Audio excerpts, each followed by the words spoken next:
sir ng nitrogen accumulator. Yung naunang version dito na nakikita nyo sir, yung lock ring niya, parang lock ring ng purifier na papaluin mo. Yung dalawang version sir, hindi nyo pwedeng baklasin dito yan. Dahil papaluin nyo, kailangan buo siyang tatanggalin sa patungan niya, doon yung papaluin. Dahil umiikot yun sir eh. Minibuilding pa sa flooring. Pero yung ganitong version sir, pwede nyo tanggalin ito ng buo, pwede nyo rin baklasin ng buo dito. Dahil wala naman ito pa sir, wala naman kayong papaluin dito. Wala kayong papaluin dito. Ngayon, originally sa standard sir, hindi kasama sir ang nitrogen accumulator sa baklasan. Pero marami kasi nagre-request sir na gusto nyo lang makita yung loob nito. Kaya isinama ko sir yung baklasan ng nitrogen accumulator. Normally, ang baklasan ng nitrogen accumulator sir, hindi kasama sa standard. Pero pinaliwanag ko rin sa kanila sir, mas magandang baklasin ang nitrogen accumulator sir kahit sa standard para makita nyo yung loob. At para pag nag-refill kayo, maiintindihan nyo kung bakit, kung ano yung itsura niya sa loob. May isa kasi kami rin instructor dati na sabi niya rin, itong rubber ng nitrogen accumulator sir, parang bola daw na buo. Dahil hindi pa sila nagbabaklas noon sir. Hindi rin ako nagpabaklas noon hanggang hindi dumating yung isang spare ko na to dahil wala rin akong gagamitin pa. So nung dumating ito, pinaklas ko, sinama ko na to sa baklasan sir dahil at least ito nakita ko sa 30 kung paano na ito binaklas. Ang inyong nitrogen accumulator sir, in reality, may dalawa lang itong side. Upper side niya sir, ito yung nitrogen side niya. Yung lower side niya sir, ito yung hydraulic side niya. Pag nagre-refill kayo ng nitrogen accumulator sa barko sir, hindi kayo nagbabaklas ng nitrogen accumulator, nagdadagdag lang kayo. Depende sa table niya. Ang basihan niyo sir, temperature ng nitrogen accumulator. Mayroon siyang table dyan. Assuming sir, nagkarga kayo sir sa Rotterdam at nag-check kayo sir sa Texas, USA, mainit doon. Iba sir yung chine-check nyo na pressure sa Rotterdam dahil malamig na lugar yon, kumpara doon sa pressure na i-check nyo sa Texas, USA dahil mainit na lugar yun. May table siya dyan sir. May table siya. Maganda siguro sa experience nitrogen accumulator sir.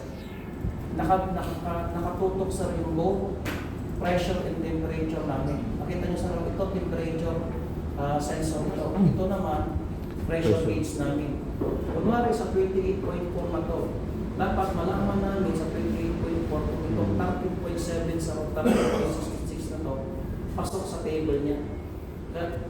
Pasok sa table niya. Ito table niya. Tapos sa kumpanya namin sir, kailangan may picture kami ng temperature sa pressure sir para pag chinek nila, kunwari pinampit nila sa 28.4 yung 13.7, pasok ako sir sa table ng aking pressure adjustment table, accumulator temperature na table.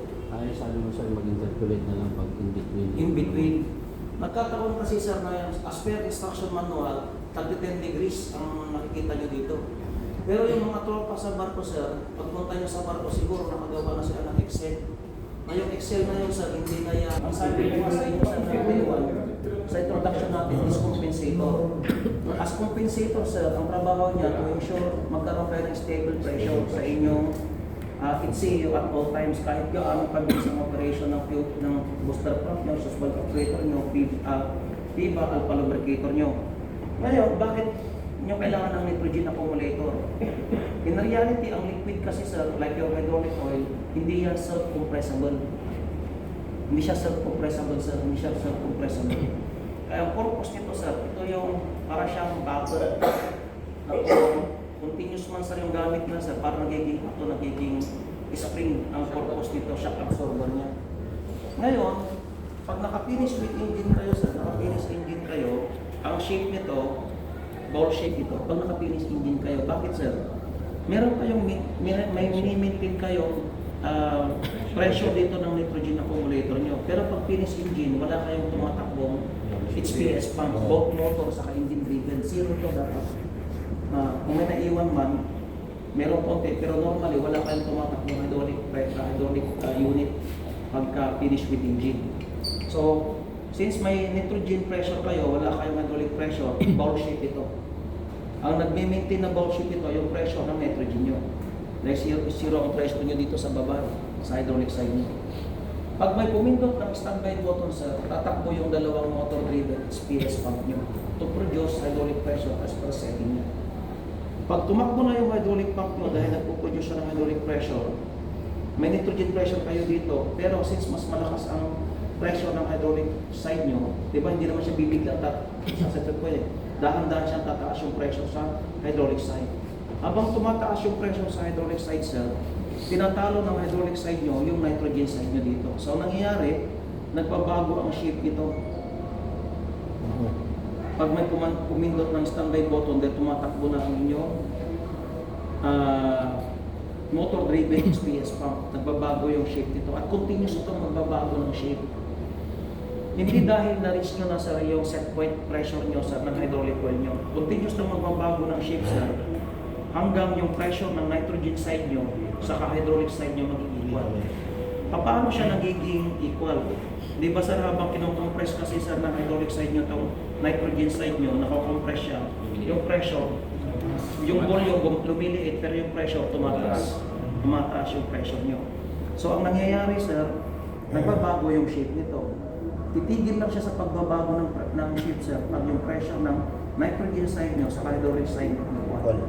Ngayon, pag kunwari, ang piba nagre-redirect na ng hydraulic oil sa fluid oil booster pump nyo, nakukonsumo nyo yung hydraulic pressure nyo. Ang nangyayari, continuous naman ang feed ng inyong hydraulic pump. Kunwari lang, imagine nyo na lang sir na gumamit ng hydraulic pressure. So, nagbawas siya ngayon. Ito naman, pupush siya. Dahil equal naman to sir, nagpupush siya. Ngayon, pag-push niya, nagamit na hydraulic pressure, continuous naman yung supply ng hydraulic, babalik ko rin siya dito. So, ang nangyayari, para siya ngayon spring na gumagalaw yung nag-timba zone. Absorber. Teka lang sir, papatayin ko lang yun. Ready? Alas 4, uwi na tayo mamaya. Hindi, may paalam kasi yung kumpanya sir eh, di ba sir? Aalis kasi si sir eh. Ngayon sir, tawag ba to? Hindi naman ako gusto ng pagkain ng mga yun. Saka sa laki kong to sir, hindi na ako mamamaya to. Pero maganda yan, sinabi ni sir na sa ano yung narinig ko ngayon sir. Ngayon sir, magbabaklas muna tayo. Okay. Sir, question lang. So, Accidentally pag tumatakbo yung car, biglang Sira. sira yung rocker niya. Anong Ang- cause ng nangyayari sa car? actually sir, baka nag-deteriorate na rin yun.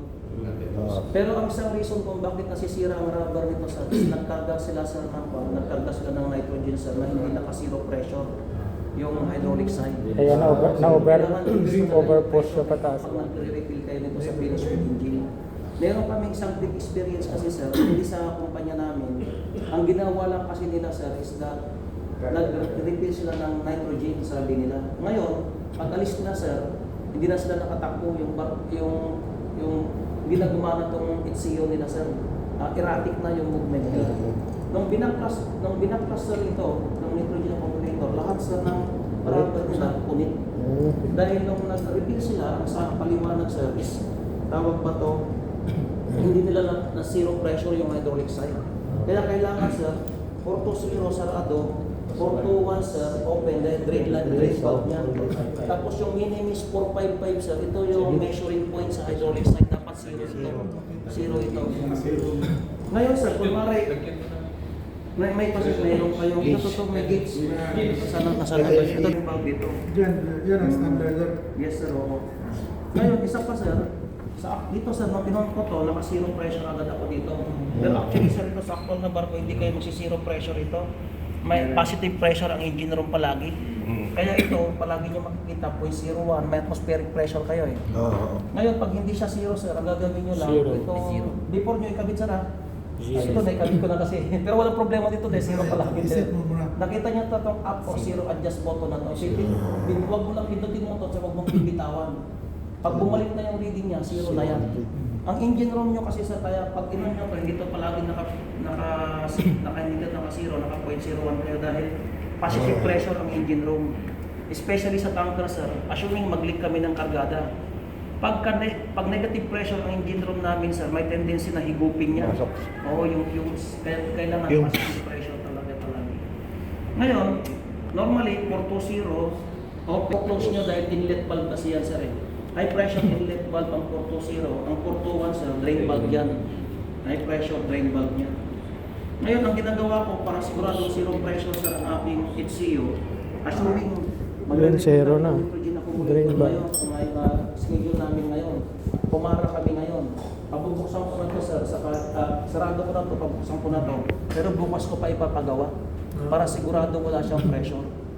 Yung ibang chip engineer naman, para makasigurado sila na walang pressure, pinapapatay nila yung lube oil pump. Bakit? Ang inyong HPS Yan pump pa rin kasi, supply, sir, sir. hindi siya kumukuha ng supply sa isang tank nyo. Sa system line nyo, kaya pinapapatay nila. Pero sa akin, hindi naman kailangan na yun. Sinisigurado ko lang na zero pressure siya, sir. Zero pressure siya. Ngayon, okay. Check ko muna sir kung ilan yung ito adapter to, sir. May ibang kumpanya hindi sila nag-order ng adapter nito. Nilibis agad sa Rekta sila. Ang problema kasi sa May pagka-rekta, rekta, pagka sir. nagtanggal kayo, nagpabawas. Oo. Kaya mas maganda pa rin kung may adapter. Pero siyempre, depende yan sa company nyo. Itong adapter nyo, sir, ito na-return valve kasi ito, sir. Ito, magpipigil din yung adapter nyo na to. Itong ilalim niya, ito yung panghigpit. Itong gitna, movable to. Itong ibabaw, sir, pangtulak ito ng tititi. Open close ba? Oo, yan ang open close valve niya, yun. Yan o. Para tusukin niya yung tititi rito. Non-return valve.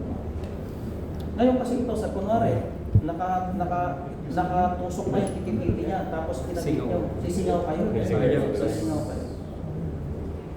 Kaya sa level naman ito na speaker. Kaya dapat ang tititi na nakakarima. Yung bandang ilalim niya, ang pangkuha niya, panghigpit niya. Yan, panghigpit to. Ngayon itong gitna, wato sa movable to for your convenience. Movable. Oh. Yes, sir. Ngayon, ikalit ko muna to. Check ko muna sa to. Pero every 3 weeks, sir, nagre-refill kami nito. Yung botelya namin. 460 pesos yan, sir. Sa actual na barko, hindi naman mahal ang nitrogen bottle nyo, sir. Ang mahal kasi yung transportation. Kaya, yes sir, pagka kunwari sir, di ba yung oxyacetylene nyo, freon nyo, nitrogen nyo, pinagsasabay-sabay yan sa spare store, supply para yung service boat, isang dalawang May kulang bayan pa, sir? lang. Crew chains. Crew chains para sabay-sabay. Yan o. Ayan sir, 6 megapascal yung pinakarga ko ng last week sir for training purposes lang. Kulang, sir. Hindi, 0.02. Pasok. May ang tolerance yan plus or minus 0.5. May nakalagay doon na tolerance sir. Plus or minus 0.5. 6. Parang 13 yan. Maliit siguro yan. May oras pa naman ako. Hindi man ako mauubusan doon. Pero pag sinabi nilang Manila Hotel kami maglalakad, mauna pa ako doon. Masarap yata ng kumain kain sa Manila Hotel na may kumakanta sa harapan, di ba? Nitrogen sir, hindi siya poisonous gas. Kaya tuwing nagdi-drain ako dito, tinututok ko sa mukha ko para Malamig makita ko nyo sir siya. na hindi siya poisonous. Hindi siya. Ang nitrogen sir ay 78% ng inyong hangin. Nakalimutan higher at 11%, pero ang international standard siya ay 8%. Pero pag tanker kayo, 2 to 5% ang binimaintain natin sa barko. Ngayon sir, pag nag-deliver sila ng nitrogen, okay lang yan, dahil 5% lang yung oxygen. Okay, pag naglagay naman sila sir ng 99%, okay lang dahil 1% lang yung oxygen. It cannot tawag ba to. Pero pag sinabi nila ng 92% yan, yun na yung standard internationally, dapat hindi na sila mag 91%. Pero normally wala namang i-deliver sir ng 99. Oh, yun sir. 99. 99. Ayun, sir.